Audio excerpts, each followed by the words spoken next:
Bonjour, comment le groupe a réagi dans cette petite semaine finalement après la défaite de dimanche? Voilà, comment est-ce que tu as senti les joueurs en début de semaine et ici au fil de la semaine? On était très déçus. Je trouve c'est normal parce que les matchs à domicile, tu veux gagner. Je suis aussi très ambitieux. Je veux gagner chaque match et donc ça fait toujours du mal. À l'autre part, on a analysé ce match et dans cette analyse, je reste aussi très réaliste dans les choses que j'ai vues. On a vu les étapes qu'on doit prendre encore. Et après, on a tourné la page et continué à travailler. Dimanche après le match, tu parlais notamment d'efficacité dans les deux rectangles. Est-ce que de revoir ce match à froid te confirme que finalement c'est bien là que ça a posé problème, ou tu as aussi relevé d'autres choses qu'il faudra améliorer d'ici demain? Écoute, je trouve le premier 35 minutes, c'était bien. Mais là, je trouve, prochaine étape, si tu es si dominant avec le ballon, parce que Mali n'a vraiment rien, tu dois créer dans le dernier tiers plus, je trouve. Ils ont tué le match avec deux situations, deux buts. Ça a fait du mal et le deuxième mi-temps, Malines était dans un bloc bas et comme tu sais de l'année passée aussi, surtout au début de la saison, on avait des problèmes de vraiment casser ce bloc bas parce que tu as besoin un peu de créativité. Les centres doivent encore être mieux. On a eu 28 centres ce match et donc aussi les positions devant le but doivent être encore mieux. Donc beaucoup de choses, mais par rapport à la volonté du groupe, la manière qu'on veut jouer, j'ai vu des bonnes choses, mais c'est la vérité aussi qu'on a manqué un peu de créativité dans ce dernier tiers, et je trouve aussi qu'on doit éviter surtout le deuxième but.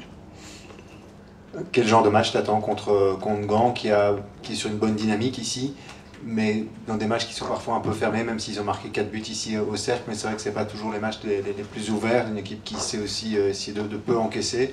Quel genre d'adversaire et de match tu attends? Pour moi, c'est un adversaire avec une équipe comme ça qui va se battre pour, je pense même pour être dans le top 3. Pourquoi? Parce que ils ont une très bonne équipe, ça c'est un. Deux, un coach qui a implémenté un style qui est difficile à jouer. Ça veut dire quoi? C'est une équipe qui presse, qui fait un très bon counter-press, donc avec le ballon on doit être bien. Et en même temps, c'est une équipe, quand ils ont le ballon, il y a beaucoup de mouvements avec les 4 joueurs au milieu qui bougent très bien, qui ont beaucoup de qualités techniques. Et donc c'est une équipe qui est en train de grandir pendant la saison.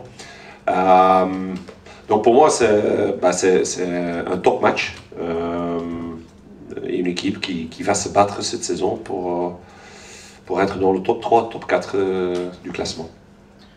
Bonjour Rick, justement, est-ce que tu as été parfois surpris par leur style de jeu à Gand? Parce que d'habitude c'est très joueur, alors que là ça peut être très défensif. Quel regard tu portes sur Ivan Leko qui fait un peu ce qu'il a fait au Standard en fait? Je trouve quand même que cette équipe des Gants, c'est totalement différent que le style de Standard. Parce qu'ici, il a, avec ses nouveaux joueurs, à la fin du mercato, je pense à Catrice, Coras, Van der Heyden, les choses comme ça, il a changé son style de jeu. Ça veut dire presser haut, jouer beaucoup de fois l'homme contre l'homme, et pour chaque adversaire, tu vois les difficultés. J'ai regardé presque tous les matchs, donc même contre Bruges, c'est compliqué pour jouer parce que le pressing est très haut. Et au même moment, quand eux, ils ont le ballon, bon, ça bouge beaucoup. Donc, je trouve qu'il fait un bon travail là. C'est un bon entraîneur, ça je sais. Mais au même moment, c'est nous qui doit croire aussi dans nos qualités. Je veux surtout qu'on montre qu'on est ambitieux. Je suis toujours réaliste dans les étapes qu'on doit prendre. Je trouve ça normal. Avec une jeune équipe, on doit prendre les mêmes étapes que l'année passée. Mais au même moment, on doit montrer aussi qu'on est ambitieux, parce que moi, je veux vraiment recréer quelque chose où on peut gagner chaque match. Et même si c'est un top match, je veux qu'on vienne là-bas, pas avec du peur, mais avec la volonté de prendre des points là-bas.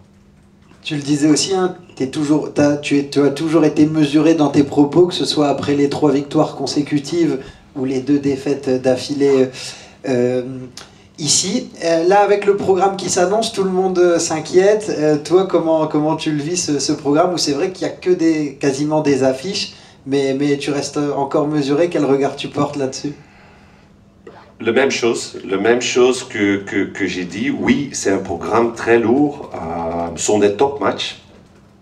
Et donc, je peux le regarder dans les deux sens. Je peux être inquiète, mais au même temps, je regarde les matchs où je regarde match par match. Tu sais, avant qu'on est venu au Cercle de Bruges, on était aussi là, je ne sais pas avec combien de points, mais on était quand même très bas dans le classement. Et on a un match en déplacement de Cercle Bruges, qui n'est pas facile, et à Genk. Aussi un programme très dur. Bon, des top matchs, on sait qu'on doit être à 300% pour prendre des points. Et donc, mais on doit croire, on peut le faire. Et si il arrive quelque chose qui est compliqué, même à ce moment, je trouve, on est encore dans le trajet avec les ambitions qu'on a pour cette saison. Donc, bien sûr, je sais, si tu ne gagnes pas, la pression vient, mais la pression, c'est pour le coach. Moi, je dois garder mon groupe stable, je dois travailler avec eux, tu dois voir que mes joueurs améliorent. Mais j'ai eu cette situation l'année passée aussi, et avec la positivité et de rester calme, mais travailler dur et rester ambitieux, on a trouvé un chemin où on a réussi ce qu'on a réussi la saison passée. Et donc, non, je ne suis pas inquiète, mais je sais que ça va être un mois qui est très dur.